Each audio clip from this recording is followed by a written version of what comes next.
निशु देशवाल की मौत से 4 दिन बाद भी नहीं आया पत्नी को होश। आज टोचन किंग का गंगा में होगा समागम। 17 की उम्र में उतारा था पिता के सिर का कर्ज। लाखों के करता था टायर इंपोर्ट। बहुतों ने कोशिश की पर निशु जैसा कोई नहीं बन पाया। मां भी टूट गई तो बेटे का कौन सहारा। निशु देशवाल के बारे में जब हमने गांव वालों से बात की तो उनकी आंखें नम हो गई और कहा कि निशु जैसा लड़का इस गांव को दोबारा नहीं मिलने वाला। गांव में उसके चाचा लगते वक्ती ने कहा कि निशु के पिता के पास 3 एकड़ जमीन है। जब निशु ने ट्रैक्टर स्टंट का शौक चढ़ा तो उसके पिता को बोल दिया था कि आप चिंता मत करो, मैं आपके सारे कर्ज उतार दूंगा। और हुआ भी वैसा ही। 1 साल के अंदर ही 18 की उम्र में निशु ने अपने पिता का सारा कर्ज उतार दिया था। चाचा ने बताया कि निशु की पत्नी को 4 दिन बाद भी होश नहीं आया है। हल्के हल्के आवाज में निशु का नाम ले रही है। उसे यकीन नहीं हो रहा कि उसकी हंसती खेलती जिंदगी में ये क्या हो गया।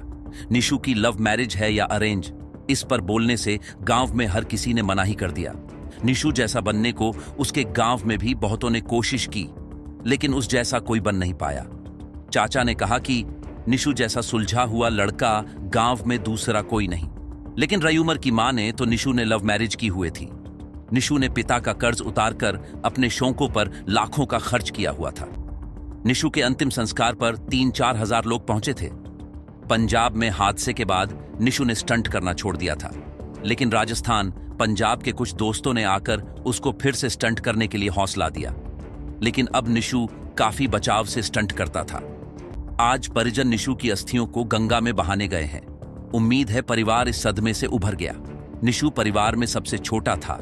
उसे ट्रैक्टर पर स्टंट करने का बचपन से ही शौक था और उसके पापा ने उसे शौक पूरा करने के लिए स्पेकेल ट्रैक्टर लाकर दिया था, जिसे निशु ने अपने हिसाब से मॉडिफाइड करवाया। और उसी ट्रैक्टर को वजह से निशु के यूट्यूब पर 13 लाख सब्सक्राइब थे, जिन्हें निशु अपना परिवार मानता था।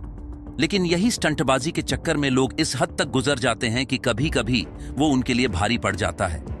और यही निशु के साथ हुआ। सोमवार सुबह भी वह स्टंट के लिए गांव के खुले खेतों में यमुना किनारे आया था। यहां उसने ट्रैक्टर से कई स्टंट किए, यहां तक कि वो कई वीडियो बना चुका था। लेकिन आखिर में संदिग्ध परिस्थितियों में उसका बैलेंस बिगड़ गया और ट्रैक्टर उसके ऊपर गिर गया, जिससे उसकी मौत हो गई।